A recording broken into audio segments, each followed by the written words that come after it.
Hello! Welcome back to Telugu వెలుగు YouTube channel అండి. ఈరోజు ఈ వీడియోలో మనకి టెట్ ఎగ్జామ్స్ అనేది జరుగుతూ ఉన్నాయి ఏపీలో. ఈ ఫస్ట్ పేపర్ అనేది చూద్దామండి. పేపర్ 1కి సంబంధించినటువంటి సిక్స్త్ రోజు జరిగిన అది ఆఫ్టర్‌నూన్ షిఫ్ట్‌లో మనకి పేపర్ 1కి సంబంధించినవి కొన్ని బిట్స్ అనేది చూద్దామండి. ఇందులో మ్యాథ్స్, సైకాలజీ బిట్స్ అదేవిధంగా కొన్ని తెలుగు బిట్స్ అనేది మీకు అందించడం జరుగుతుంది. వీడియోని స్కిప్ చేయకుండా వీడియో మొత్తాన్నయితే చూడండి. మీకు ఆన్సర్స్ కూడా కొన్నిటికైతే చేయడం అయితే జరిగింది. మీరు ఎగ్జామ్ రాసిన వాళ్ళు మనకి కీ వచ్చేలోపు ఈ ఆన్సర్స్‌నయితే ఒకసారైతే చెక్ చేసుకోండి. మీరు పెట్టిన ఆన్సర్స్ ప్లస్ ఇవి కొన్నిటికి ఆన్సర్స్ అయితే చేయలేదు. అవి కూడా మీరు ఒకసారి మీకు తెలిస్తే ఆన్సర్స్ చేయండి. ప్లస్ ఈ పేపర్ రాసిన వాళ్ళు ఎవరైనా ఈ వీడియో చూస్తే మీకు ఇంకా ఏవైనా ఎక్స్ట్రా క్వశ్చన్స్ గుర్తుంటే వాటిని కామెంట్ బాక్స్‌లో కామెంట్ అయితే చేయండి. మిగతా వాళ్ళు కూడా చూస్తారు. వాళ్ళు కూడా క్వశ్చన్స్ అనేది రేజ్ చేస్తారు. ఇక మీకు ఫైనల్‌కి అయినా కానీ ప్లస్ రిజల్ట్ ఇలాంటి అప్డేట్స్ అన్నీ కూడా మేమిస్తాము. టెట్, డీఎస్‌కి సంబంధించి సిలబస్సు, ప్రీవియస్ పేపర్సు, అప్డేట్స్ అన్నీ కూడా అందించడం అయితే జరుగుతుంది. జాబ్ అప్డేట్స్ కూడా అందిస్తున్నాము. మీరు ఎవరైనా ఫస్ట్ టైం చూస్తున్నట్లయితే ఛానల్‌ని సబ్స్క్రైబ్ చేసుకోండి. ఎవ్రీడే మన పేపర్ అనేది మీకు ఈ వీడియో రూపంలో అందించడం అయితే జరుగుతుంది. కొంచెం లేట్ అయినా గానీ మీకు అన్ని సెషన్‌లో జరిగిన పేపర్స్ అనేది మీకు అందించడం జరుగుతుంది. ఎందుకంటే కొన్ని బిట్స్ కాదండి. మీకు మినిమమ్ 100 బిట్స్ దాకా ఎవ్రీ సెషన్‌లో మీకు అందించడం జరుగుతుంది. ఇప్పుడు నెక్స్ట్ రాయబోయే వారందరూ కూడా ఏ టాపిక్స్ నుంచి బిట్స్ ఎక్కువ వస్తున్నాయో అనేది చూసుకొని దీని ప్రకారం మీరు ప్రాక్టీస్ చేసుకొని ఆ టాపిక్స్‌ని చూసుకొని వెళ్ళండి. మీరు మంచి స్కోర్ అయితే చేయగలుగుతారు. నేను ఆల్రెడీ సిలబస్ చెప్పేటప్పుడే చెప్పాను. మీకు ఏ టాపిక్స్ నుంచి బిట్స్ వస్తాయి అనేది. ఆ సిలబస్ కూడా మీరు ఒకసారి చెక్ చేయండి. ఆ సిలబస్ కూడా ఛానల్‌లో మీకు అప్లోడ్ చేస్తాను. ఐకార్డ్‌లో కూడా ఇస్తాను. ఒకసారి చూడండి. మీరు ఆ సిలబస్‌లో ఉన్నటువంటి ఇంపార్టెంట్ టాపిక్స్ చూసుకొని వెళ్ళండి. అక్కడి నుంచే మనకి చాలా వరకు 80% బిట్స్ అనేది రావడం అయితే జరిగింది. మీరు ఆ ప్రీవియస్ పేపర్స్ కూడా మీకు ప్రీవియస్‌గా జరిగిన టెట్ పేపర్స్ కూడా ఐకార్డ్‌లో ఇస్తాను. వాటన్నిటిని కూడా మీరు ప్రాక్టీస్ చేసి వెళ్ళండి. రివిజన్‌గా మీకు ఉపయోగపడుతుంది. ఎక్కువగా ఉన్నవాళ్ళు సోషల్ అయినా కానీ school assistant, maths plus paper 1 వాళ్ళు కూడా. ఇక వీడియోలకైతే వెళ్ళిపోదామండి. మీరు అందరూ కూడా లైక్ చేయండి. లైక్ చేసి వీడియోని చూడండి. ఇక 2 సంఖ్యల కాసాగు గాసాబాల మొత్తము 30. అయితే ఇక్కడ కాసాబా, గాసాబాలకు 4 రెట్లు. వాటిలోని ఒక సంఖ్య 18. ఒక సంఖ్య 18. అదేవిధంగా మనకి రెండవ సంఖ్య ఏంటి అని అయితే అడిగారు. మనకి ఇక్కడ ఆన్సర్ అనేది బి అనేదైతే వస్తుంది. 8 ఆన్సరు.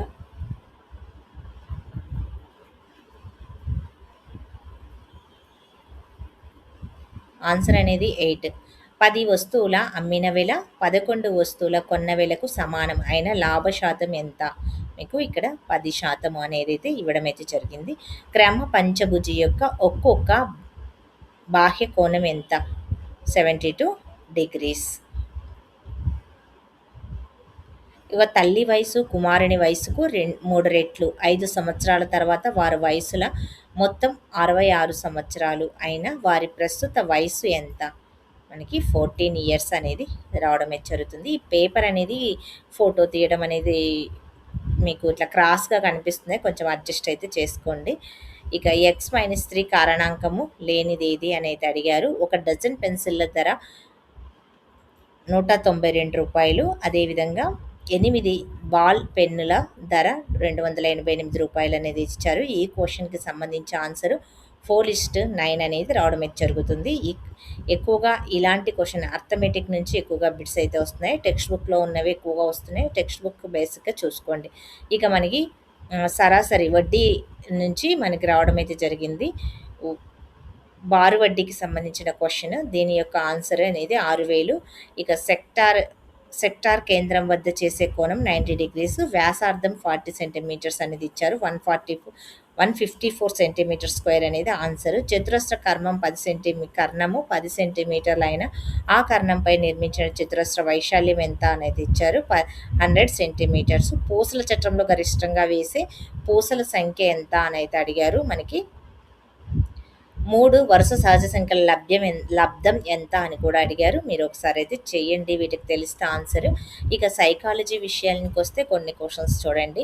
MOOC అని అయితే అడిగారు. మోస్ట్ ఓపెన్ ఆన్లైన్ క్యాసెస్ అనేది అయితే ఉంటుంది. తక్కువ కాల స్మృతి కలిగినటువంటిది ఏంటి అని అయితే అడిగారు. పియాజే ప్రకారం 6-10 సంవత్సరాల పిల్లల్ని ఏమని పిలుస్తారు అని అయితే అడగడం జరిగింది. వీటికి ఆన్సర్స్ లేని వాటికి మీరు ఆన్సర్స్ అయితే చేయండి.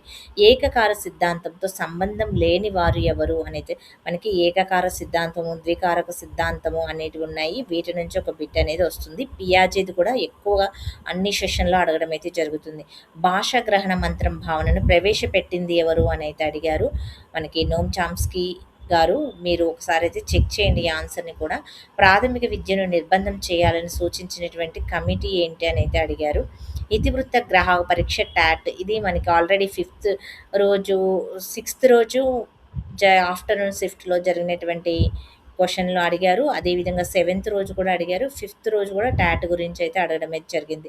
వైగోట్స్‌కీ ప్రకారం ఉన్నత స్థాయి మానసిక ప్రక్రియను గురించి చెప్పండి అని అయితే అడిగారు. వైగోట్స్‌కీ గురించి, బ్రోనర్ గురించి, బండూరా గురించి, పియాజే గురించి, థారెన్‌డైక్ గురించి ఖచ్చితంగా క్వెషన్స్ వస్తున్నాయండి. మీరు ఆ టాపిక్స్ చూసుకొని వెళ్ళండి. వాళ్ళు రచించిన గ్రంథాలు, వాళ్ళ యొక్క స్థాయిలు, వాళ్ళ యొక్క దశలు అడుగుతున్నారు. వాటినన్నిటిని మీరు చూసుకోండి. మూర్తిమత్వ మూలకాలను గుర్తించండి. వ్యక్తిగత నైతిక సూత్రాలు పాటించే దశ ఏది అనేది అడిగారు. ఆన్ మెమరీ గ్రంథ రచయిత ఎవరు? సృజనాత్మక ప్రక్రియలో ఒక వ్యక్తి సమస్యకు పక్కన పెడితే వేరే పనిలో నిమగ్నమయ్యే దశ ఏమిటి? ఇన్క్యుబేషన్ అనేది అంటారు. భాష వికాస సూత్ర రూపకర్త ఎవరు? చామ్స్కీ. ఎన్ఈపి 2020 యాక్ట్ నుంచి మనకి దశలు అయితే అడగడం జరిగింది. అభ్యసన వక్రరేఖల్లో పీఠభూమి దశ అయితే అడిగారు. నెక్స్ట్ మనకి పీఠభూమి దశ కాకుండా వేరే దశలు కూడా అడిగే ఛాన్స్ అయితే ఉంది. ఒకసారి చూసుకోండి. మనకి ఇదే లెసన్ డిఎస్సిలో కూడా ఉంది. వక్రరేఖల నుంచి లాస్ట్ చాలా వరకు అయితే ఇచ్చారు. ఈ దమనం క్వశ్చన్ అనేది ఎవ్రీ సెషన్‌లో ఇవ్వడం అయితే జరుగుతుంది. రక్షణ తంత్రాల నుంచి ఖచ్చితంగా ఒక బిట్ వస్తుంది. మీరు చూసుకొని వెళ్ళండి. నోమ్ చామ్స్కీ, అదేవిధంగా బండూరా, వైగాట్స్కీ నుంచి కూడా బిట్స్ వస్తున్నాయి. ఇవి మీరు మినిమమ్ ఈ టాపిక్స్ చూసుకొని ఎన్ఈపి 2020, ఎన్ఈపి 2009, 2005 ఉన్నాయి కదా చట్టాలు. అవి చూసుకొని వెళ్ళండి. మినిమమ్ మీరు 5 మార్క్స్ అనేది గెయిన్ చేయొచ్చు. పద్యబోధనలో ఉపాధ్యాయుని యొక్క ఆదర్శపట్టం తర్వాత జరిగేటటువంటి చర్యని ఏమంటారు? స్థూలార్థ సంగ్రహణము అని అంటారు. మథనము అనే దానికి నానార్థం చిలకటము. కేదారము అంటే పొలము. రావూరి భరద్వాజ్ రచనలు ఏంటి? రచన పాకుడు రాళ్ళు. నెల్లూరు గాంధీ అని ఎవరిని అంటారు? వెన్నెలకంటి రాఘవయ్య అంటారు. ఇది డిఎస్సిలో వచ్చిందండి. ఇది కూడా డిఎస్సిలో వచ్చింది. లాస్ట్ ప్రీవియస్‌గా జరిగిన పేపర్‌లో మనకి ఆ పేపర్స్ అన్నిటిని కూడా మీకు ఇచ్చాను. అవి ప్రాక్టీస్ చేయండి. మీకు మినిమమ్ దాంట్లో ఉన్న బిట్స్ అనేది మ్యాక్సిమం రావడం అయితే జరుగుతుంది. గద్య తిక్కన అని ఎవరిని అంటారు? విరేశలింగాన్ని. ఒకే హల్లు పలుమార్లు వస్తే దాన్ని ఏమంటారు? ఉచ్చానుప్రాస అలంకారం అంటారు. ఉపమాన ఉపమేయాలకు పోలిక చెప్పడాన్ని ఉపమా అలంకారం అని అంటారు. కౌముది పర్యాయపదం ఏమిటి? వెన్నెల, చంద్రిక అని అర్థము. గరళము అంటే విషము. మనసులో ముళ్ళు అనేది ఒక జాతీయము. కుతుబ్ మినార్ ఎవరికి అంకితం ఇచ్చారు? గురు తేజ్ ఎవరు? సమకాలికుడు. ఇవి క్వశ్చన్స్ అనేది మనకు రావడం అయితే జరిగిందండి. ఈ సిక్స్త్ రోజు జరిగినటువంటి క్వశ్చన్స్ ఇంకా ఏమైనా మీకు గుర్తుంటే గిన కామెంట్ బాక్స్‌లో కామెంట్ అయితే చేయండి. కామెంట్ చేస్తే వాటికి ఆన్సర్స్ ఇచ్చే వాళ్ళు ఆన్సర్స్ ఇస్తారు. మీకు ఆన్సర్స్ తెలిస్తే ఆన్సర్ చేయండి. ఇక జరగబోయే వాళ్ళు మనకి రేపు నెక్స్ట్ 9th, 10th వరకు కూడా మనకి పేపర్ 1 అనేది జరుగుతుంది. మీరందరూ కూడా ఈ బిట్స్ అనేది ప్రాక్టీస్ చేయండి. వీటి నుంచి ఎక్కువ ఏ టాపిక్స్ నుంచి వస్తున్నాయో చూసుకొని వెళ్ళండి. సైకాలజీ, ఇంగ్లీష్ కూడా మనకి ఆర్టికల్స్ ఇస్తున్నారు. ఒక యాంటోనియం, ఒక సినోనియము ప్లస్ టెన్సెస్ నుంచి కూడా బిట్స్ వస్తున్నాయి. Positive, active voice, passive voice నుంచి ఒక క్వశ్చన్ అనేది రావడం అయితే జరిగిందని చెప్పారు. డైరెక్ట్, ఇండైరెక్ట్ స్పీచ్ నుంచి కూడా ఒక క్వశ్చన్ రావడం అయితే జరుగుతుంది. ఒక కాంప్రిహెన్షన్ ఇచ్చి కాంప్రిహెన్షన్‌లో నుంచి క్వశ్చన్స్ చేయమని అయితే చెప్తున్నారు. ఇక తెలుగు విషయానికి వస్తే మనకు ఒక 2 పద్యాలు, 2 గద్యాలు అనేది ఖచ్చితంగా ఇవ్వడం అయితే జరుగుతుంది. హనుమంతుని గురించి ఇచ్చారు అని అయితే చెప్తున్నారు. ఇవన్నీ కూడా మీరు ఒకసారి అయితే ప్రాక్టీస్ చేయండి, చూడండి. మీకు అర్థమవుతుంది. మీకు ఎగ్జామినర్ ఏ విధంగా మీకు ఇస్తున్నారు అనేది మీకు తెలుస్తుంది. ఇదండి వీడియో. ఈ వీడియో నచ్చితే లైక్ చేయండి. మీ ఫ్రెండ్స్ అందరికి కూడా షేర్ చేయండి. మళ్ళీ నేను 7th రోజు జరిగిన పేపర్ ఆఫ్టర్‌నూన్, మార్నింగ్ షిఫ్ట్ 2 కలిపి కూడా మీకు వీడియో చేస్తాను. మీరు ప్రతిరోజు ఛానల్‌ని ఫాలో అవుతూ ఉండండి. మీకు బిట్స్ అనేది వస్తాయి. ప్రీవియస్గా జరిగిన బిట్స్ ప్రాక్టీస్ చేసుకోవడానికి ఛానల్లో ప్లేలిస్ట్లో ఉన్నాయి. అన్నీ కూడా మీరు ప్రాక్టీస్ అయితే చేసుకోండి. థ్యాంక్ యూ అండి. మళ్ళీ నెక్స్ట్ వీడియోలో కలుసుకుందాం. అందరూ లైక్ చేయండి, షేర్ చేయండి, హైప్ ఆప్షన్లో పాయింట్స్ అయితే ఇవ్వండి. ఎవరైనా ఫస్ట్ టైం చూస్తున్నట్లయితే ఛానల్ని సబ్స్క్రైబ్ చేసుకోండి.